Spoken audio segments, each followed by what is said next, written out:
I grip the steering wheel tighter as the iron gates of my parents' estate swing open. The drive up to their Connecticut mansion always feels like entering another world, one where I perpetually stand on the outside looking in.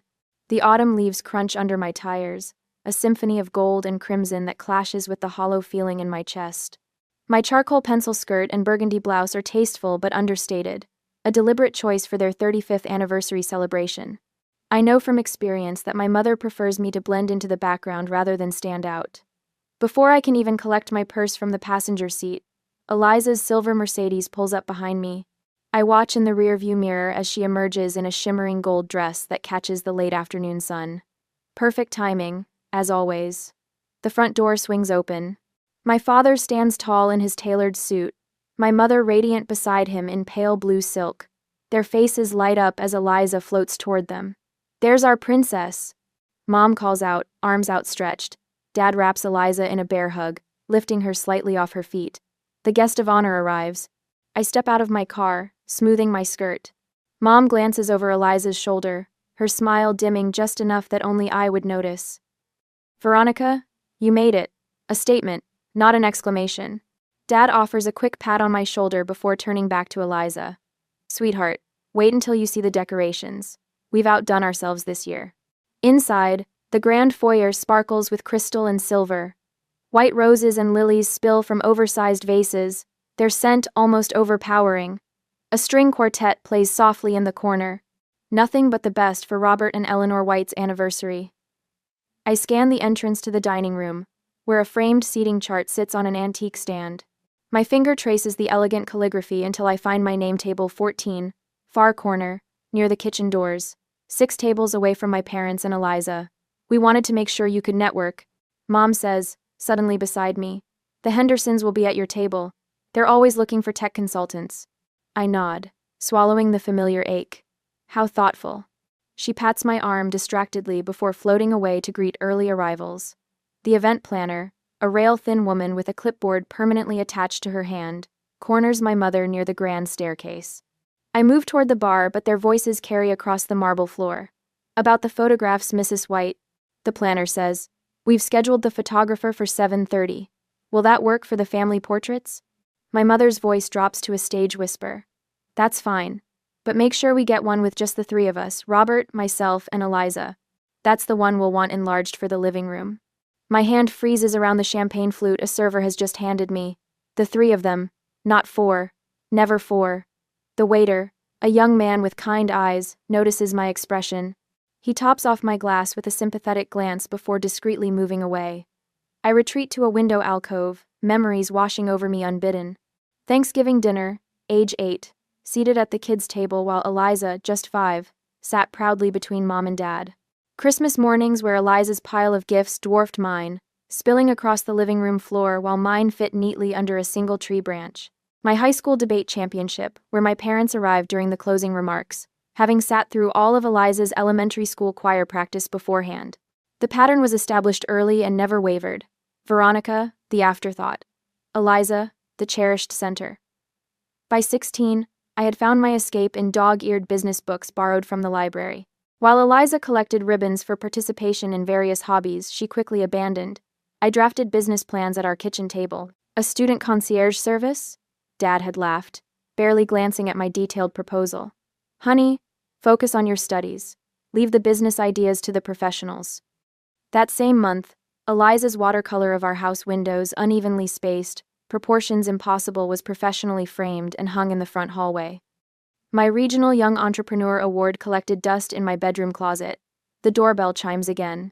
Guests pour in, gravitating naturally toward Eliza's tinkling laugh in the center of the room.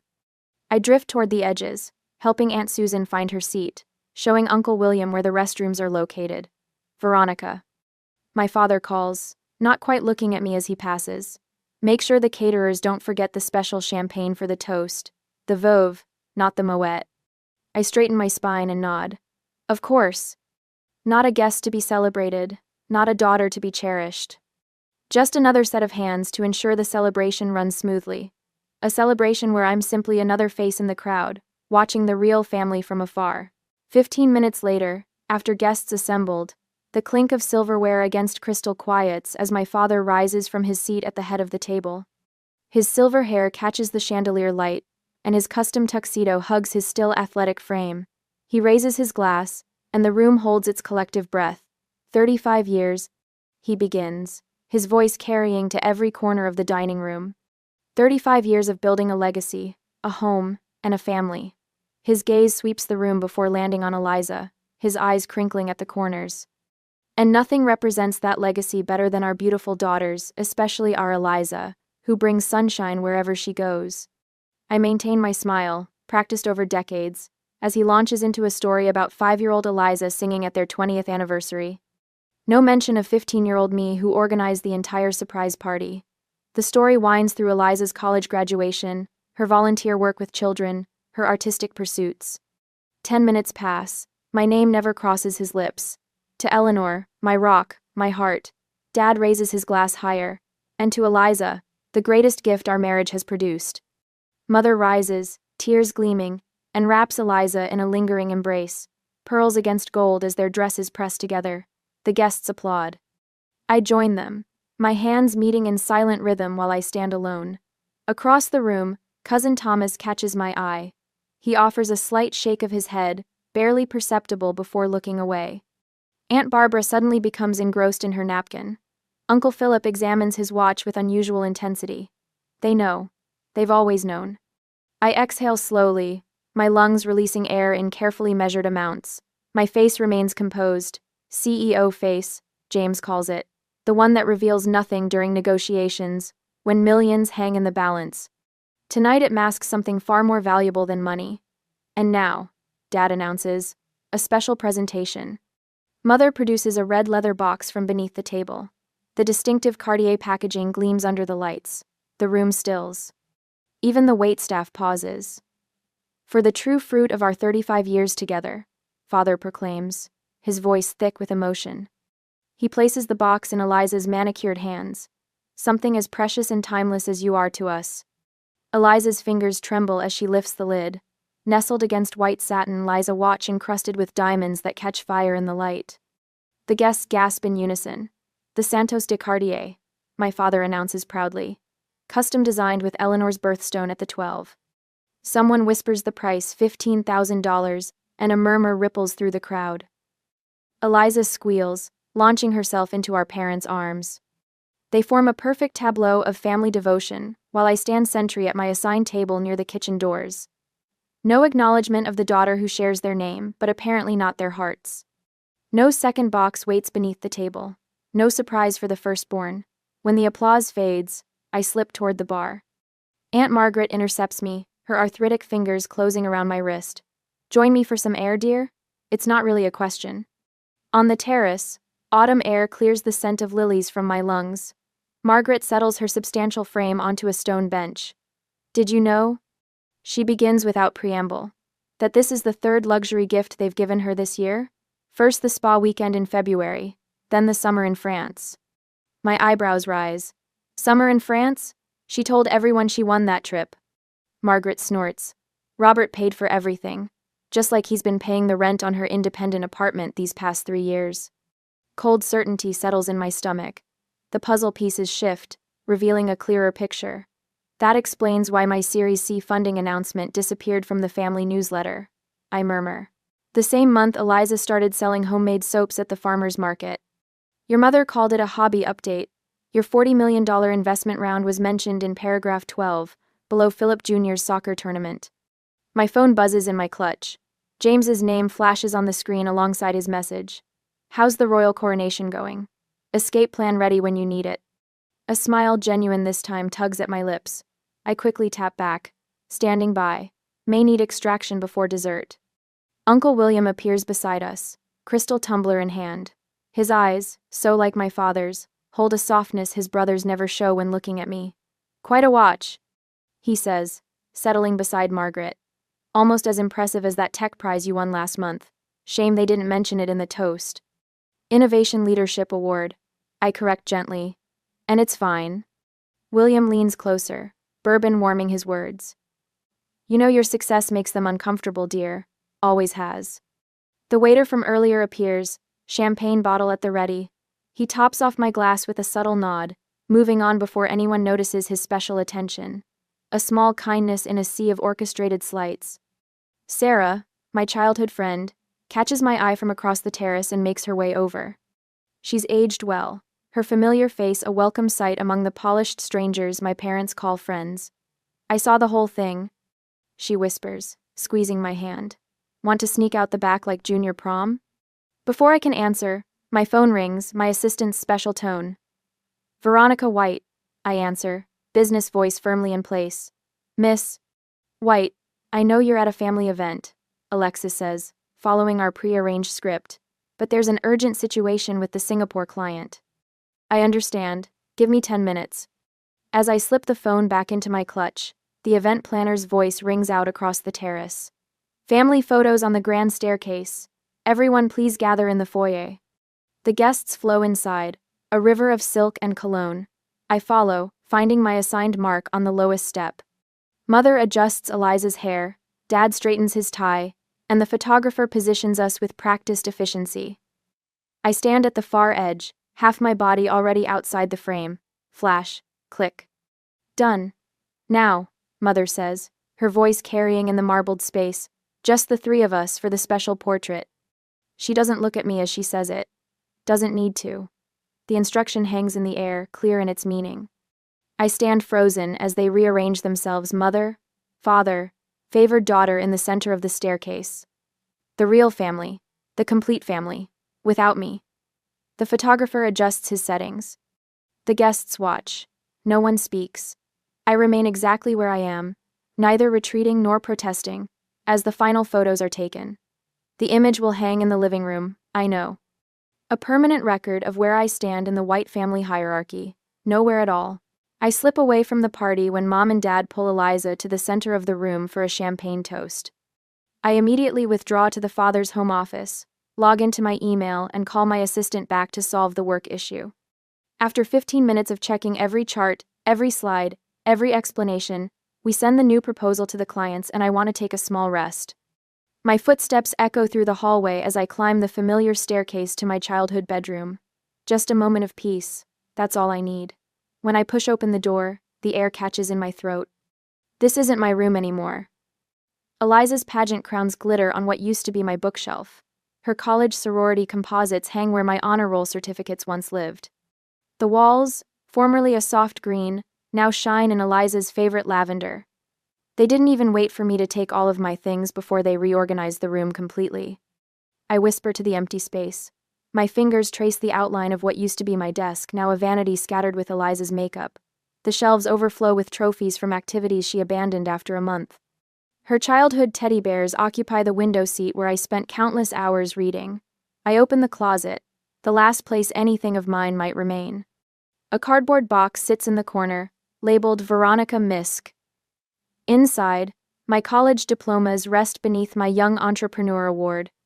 My summa cum laude tassel is tangled around my business school graduation photo. Everything that marks my accomplishments, everything that defines my journey, stuffed away like holiday decorations. A crystal clarity washes over me. Nothing will ever change. I will always be the box in the corner, the afterthought, the chair by the kitchen door. I sit on the edge of the bed, now covered in a lavender duvet. My hand brushes something hard beneath the pillow. Curious, I pull out an old book, my grandmother's copy of Jane Eyre. My name is written inside the cover in her elegant handwriting. To my Veronica, a girl who will forge her own path. With love, Grandma Margaret. I remember how Grandma would pull me aside at family gatherings, her eyes twinkling as she slipped me books, while Eliza opened mountains of gifts. Books build inner worlds, she would whisper, where nobody can tell you who to be. As I turn the pages, an envelope slips out, yellowed with age, but sealed with wax bearing my grandmother's initial. My name is written across the front. The laughter from the party drifts upstairs as I break the seal. The letter inside is dated 3 weeks before Grandma died, nearly 5 years ago. My dearest Veronica, if you're reading this, you've finally sought refuge in the pages of Jane Eyre. I knew this day would come, when the weight of invisibility became too much to bear. I recognize the pattern all too well. Your grandfather's family treated me just as yours treats you, as though I were a supporting character in someone else's story. But know this, my darling. You are the protagonist of your own life. I have made arrangements with Mr. Abernathy at the bank. There is an account in your name only, containing both funds and my personal journals. The code to access it is the date we visited the Metropolitan Museum. Just the two of us. This is not about money, though that will help. This is about legacy. You are my true heir in spirit, the one who carries my determination. The quiet ones observe, learn, and ultimately succeed where the celebrated ones falter. Remember, Veronica, sometimes family is who sees you, not who shares your name. With endless faith in you, Grandma Margaret. The tears come hot and fast, blurring the words. She knew. All those years, she saw what was happening and prepared this lifeline. My grandmother, the only person in this house who ever truly saw me. I reach for my phone, needing to connect with people who value me. 3 messages await from my business partners. James. How's the family circus? Remember, our dinner reservation is still on standby if you need an escape route. Michelle. That acquisition meeting went perfectly. The board voted unanimously in your favor. You're a genius, V. Remind your family of that when they put you at the kids' table. David. We're all here when you need us. Your real family. My fingers hover over the screen before I type back. Grandma left me a letter, and apparently an inheritance. I think it's time for me to stop waiting for a place at their table. Their responses come immediately. James. About time. We've been saving you a chair at the head of ours for years. Michelle. Whatever you decide, we're with you. David. Your grandmother sounds like the only smart white besides you. I think back to how they rallied around me when we started the company. How they defended me when clients assumed James was the CEO. How they celebrated every milestone with genuine joy for my success. How different from the hollow congratulations from my parents, always followed by, but Eliza. My jaw tightens. I slide the letter into my purse and walk to the wall, where a family photo from my high school graduation hangs. I'm on the edge, as always. I remove it from the frame, carefully cut myself free from the border, and place the small photo in my wallet. In Mom's dressing room, I spot Grandma's pearl brooch pinned to a scarf borrowed years ago and never returned. I unpin it gently, feeling its weight in my palm before securing it to my blouse. Downstairs, I spot Mr. Abernathy, my parents' financial advisor, sipping champagne near the garden doors. I approach with newfound confidence. Mr. Abernathy, I believe we have some business to discuss. I hand him my card. At your convenience, of course. His eyes widen slightly as he reads, Veronica White, CEO, White Innovations. He tucks it carefully into his pocket. I've been following your company's growth. Impressive work. Your grandmother would be proud. Yes, I say softly. I believe she would. The party swirls around me as I walk through the crowd, head higher than it's been all evening. No one notices as I hand my ticket to the valet. No one sees as my car pulls away from the house. In the rearview mirror, the lights of the party grow smaller. Tears stream down my face, but my breathing steadies. My phone buzzes with a text from Eliza. Where are you? They're about to cut the cake. I don't reply. Instead, I touch Grandma's brooch, feeling its contours beneath my fingers. The road ahead is clear and open. For the first time in 32 years, I'm not driving toward my parents' approval but away from their dismissal. The empty chair I leave behind can stay empty. I have a different seat waiting for me, at a different table, with people who make room in their hearts. The crisp autumn air fills my lungs as I step out of my car at La Fontaine. The restaurant's warm golden glow spills onto the sidewalk, a beacon after the cold shadow of my parents' estate. My hands have finally stopped trembling on the steering wheel. 40 minutes of driving with tears blurring the road had been dangerous but necessary. Some distances can't be measured in miles. Through the windows, I spot them already gathered at our usual corner table. James, Caitlin, and Robert, my business partners, my chosen family. They haven't seen me yet, but they're waiting. Champagne already poured. The maitre d' spots me before I can reach the door. Miss White, we've been expecting you. His genuine smile creates crinkles around his eyes. Your friends are waiting. Shall I take your coat? Inside, the restaurant hums with quiet conversation and the gentle clink of silverware on fine china. The scents of garlic, butter, and fresh herbs replace the cloying perfume of my mother's white roses. James looks up first, his face brightening. There she is. I slide into my waiting chair, the one that's always reserved for me, not 6 tables away from the people I care about. You actually escaped, Caitlin says, reaching for my hand. We were betting on whether you'd make it before dessert. James lifts his champagne flute. To the woman who built something real, he says. While others were planning parties, you were planning the future. The words unlock something in my chest. My smile, the first authentic one of the evening, feels foreign on my face, like a muscle long unused. My phone buzzes in my purse. Then again. And again. Let me guess, Robert says, eyebrows raised. The search party has been deployed? I pull out my phone. 3 texts from Eliza, each more frantic than the last. Where did you go? Mom is furious. Are you seriously ditching the anniversary? The screen changes to an incoming call, my mother. I decline it, but her voicemail follows seconds later. Veronica, I can't believe you would cause a scene by leaving early. People are asking questions. Call me immediately. My father's message arrives next, his voice tight with controlled anger. You've missed Senator Harris and the Douglases. They were specifically asking about tech consultants. Call your mother. I set the phone face down on the table. Not one of them asked if I was okay. Of course not, James says, refilling my glass. That would require seeing you as a person rather than an extension of themselves. Another message from my mother. Emergency meeting tomorrow at 2. You cannot escape this time. The restaurant door opens. A rush of cool air accompanies 2 figures I recognize immediately. Alicia from marketing and Devin from our development team. Did we miss it? Devin asks, breathless, waving his phone.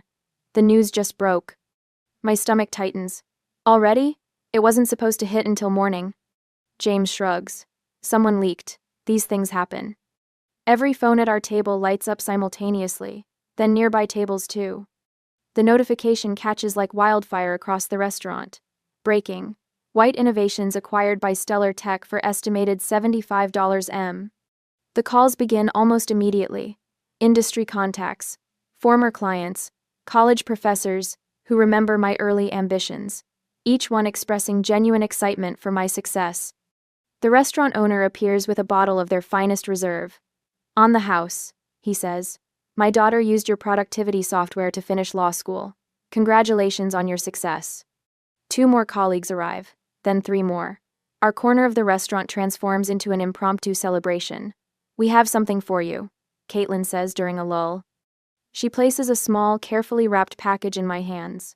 Inside the tissue paper lies a framed photograph I've never seen before. My grandmother at my age, sitting at her desk in the small accounting practice she built during a time when women were expected to stay home.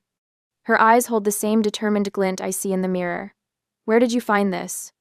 I whisper, running my finger along the silver frame. Your Aunt Margaret. She thought you should have it tonight of all nights. Later, as I came back to my apartment, I opened my laptop. The email to my family forms slowly, deliberately. No mention of the acquisition. No details they can use to make my success about them. Just clear boundaries about my participation in future family events. I left early because I needed to be where I was welcome. I wish you both a happy anniversary, but I will no longer attend events where I'm treated as an afterthought rather than a daughter. Goda. My finger hovers over the send button. Not yet. Tonight belongs to those who see my worth without needing headlines to prove it. I close the laptop. For the first time in years, the weight of expectation lifts from my shoulders. Around me, faces shine with genuine affection. No hidden agendas. No conditional love. Tomorrow will bring complications. Tonight, I'm exactly where I belong. The next day, for the meeting, I choose the Meridian for our meeting, deliberately a sleek restaurant on the 40th floor of Hartford's newest skyscraper. Floor-to-ceiling windows frame the Connecticut River like artwork. A power spot. My territory, not theirs. Melissa, my executive assistant, arrives with me precisely 5 minutes before 2. Remember, she whispers, arranging files on the table. I'll signal when 30 minutes have passed. I nod, smoothing the burgundy silk blouse I selected for today. Armor, not appeasing attire. My parents arrive 7 minutes late. Mother's pearl necklace gleams against her cashmere sweater. Father's custom suit probably costs more than most people's monthly mortgage. They hesitate at the sight of Melissa, clearly thrown by her presence. I wasn't aware this was a business meeting. Father says, glancing pointedly at Melissa's portfolio. Just some documents I might need. My voice remains neutral. Melissa, Thank you for bringing these. Before they can object further, the hostess leads Eliza toward our table. My stomach tightens. Of course they brought reinforcements. Traffic was awful, Eliza says, sliding into the chair beside Mother. Her eyes dart nervously between us, the golden child sent as emotional bait. Mother dabs at her eyes before we've even ordered water. Do you have any idea how embarrassing it was? People asked where you'd gone. Any was? Family members noticed your empty seat, Father adds, leaning forward. The Hendersons specifically asked about you. The Hendersons, always the business connection. Never concern for me. I left after being excluded from the family photograph, I state simply. The one Mother specifically requested with, just the three of us. Mother's hand flutters to her throat. You overheard that? It was just one photo, Veronica. Don't be dramatic. One photo that perfectly captures 32 years of family dynamics. Melissa silently slides a folder toward me. I open it, removing childhood photographs I'd collected and arranged chronologically. Christmas, 1998. I place the first photo on the table. Eliza front and center.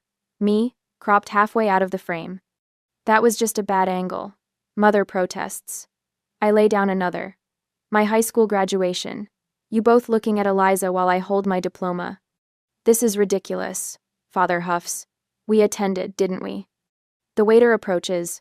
Father orders expensive scotch. Mother requests sparkling water. Eliza mimics her choice. Just coffee, black. I tell the waiter, who nods and withdraws. Eliza leans forward, voice rehearsed. I felt attacked when you left, Veronica. Like you were punishing me for being loved. The calculated guilt trips don't work anymore. I simply wait. We told the family you had work stress. Mother finally admits. That you've been under pressure. People understand burnout. How convenient. I sip water, letting the silence stretch uncomfortably. You've rewritten my absence into something that requires neither explanation nor accountability from you. Father's face darkens. You have obligations to this family. Your grandmother would be ashamed of your behavior. My laugh surprises even me. Grandmother left me a letter, and funds specifically designated for me alone. I removed the letter from my folder. She recognized the pattern when she was still alive. Mother pales. What letter? What funds? The ones you never told me about. The inheritance I discovered after her death. Father slams his hand on the table, making the glassware jump. You and your business, playing entrepreneur instead of joining a respectable firm. You think I don't see what this is about? Attention-seeking, just like when you were little. Robert, Mother hisses, glancing around. People are starting to notice. Success has changed you, Mother says, leaning forward. You used to understand family comes first. Eliza's mascara smudges as tears form. You always needed to make everything about you. Even my moments have to become about your feelings. Their tactics might have wounded me once. Now I see them clearly for what they are: manipulation, not love. You're right about one thing, I say calmly. Success has changed me. It's shown me I deserve a seat at tables where I'm valued, not merely tolerated. I see. I place my business card in the center of the glass table. The embossed letters gleam. Veronica White, CEO, White Innovations. My company closed a $75 million acquisition last week. The news broke yesterday evening, during your celebration dinner. Their stunned expressions would be comical if they weren't so sad. If you wish to have a relationship moving forward, it will be on new terms. Equal respect. No more exclusion. No more Veronica in the corner while Eliza takes center stage. Father recovers first. Now listen here. No, I interrupt, standing. You've had 32 years to speak. I've had my say today. I gather my things while they sit frozen. Melissa follows my lead. I'd like a relationship with all of you, I say, voice softening slightly, but I no longer need one. There's a difference. Mother's hand trembles around her water glass. Father's jaw clenches. Eliza looks utterly lost, perhaps seeing for the first time how the family system worked and how it's now breaking. Congratulations again on your anniversary. I say, straightening my shoulders. I truly wish you happiness. I walk away without looking back, each step lighter than the last. Their silence follows me to the elevator, but for once, it doesn't define me. The doors slide closed on their stunned faces, and I exhale 32 years of waiting to matter. My reflection in the polished elevator doors shows something unfamiliar on my face. Peace. I stand in my penthouse kitchen, watching the spring sunset paint Hartford's skyline gold. 6 months since I walked away from my parents' anniversary dinner. 6 months of rebuilding on my terms. The antique mahogany table gleams in my dining room, set with grandmother's Wedgwood china delicate blue flowers against creamy porcelain. I trace my finger along the edge, where generations of white women once gathered. The same table where I was relegated to the far end, if invited at all. Last month, when father decided to downsize their formal dining room, I outbid everyone at the estate auction. The table came home with me, not as a peace offering, but as a reclamation. The doorbell chimes. James arrives first, a bottle of Barolo in one hand, a portfolio in the other. Latest projections for the mentorship program, he says, kissing my cheek. 28 applicants already. Women entrepreneurs who need more than just funding, I say. They need someone who sees their potential. Sarah follows with her husband, then my executive team, 2 college professors who serve on my foundation board, and my attorney Margot, who helped draft the Family Therapy Center donation in grandmother's name. While they mingle, I slip into my office where grandmother's letter hangs framed beside my window. Remember, Veronica, we choose which chairs matter. Her words guided me through my TED Talk last month, Finding Worth Beyond Family Validation. The video already has 300,000 views. My phone buzzes with a text from Eliza. They're still talking about you missing Easter dinner. Dad keeps calling it another stunt.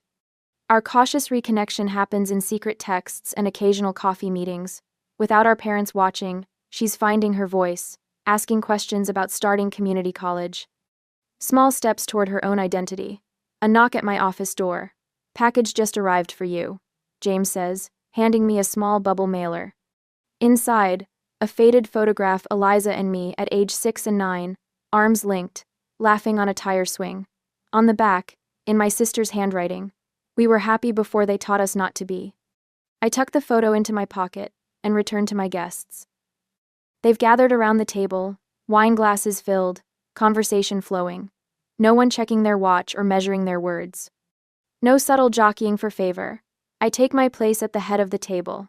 My place, not earned through manipulation or birthright, but offered freely by people who value my presence. To Veronica, James says, raising his glass, whose White Family Foundation just awarded its first scholarship to that brilliant girl from Bridgeport. To second chances, adds Sarah. I stand, feeling the weight of grandmother's brooch pinned above my heart. To chairs that matter, I say, and the people who fill them. Later, as my guests depart, I linger at the empty table. Tomorrow I'll host again, place cards already written in my hand for each person who chose me, not out of obligation but genuine connection. At the far end stands one empty chair. Not a place of exile, but a reminder of what I left behind and what I've found instead. I run my fingers across the polished wood of grandmother's table, now mine, now filled with laughter instead of judgment, with genuine interest instead of performance. The chair that matters most is the one where you're truly seen. And finally, I am.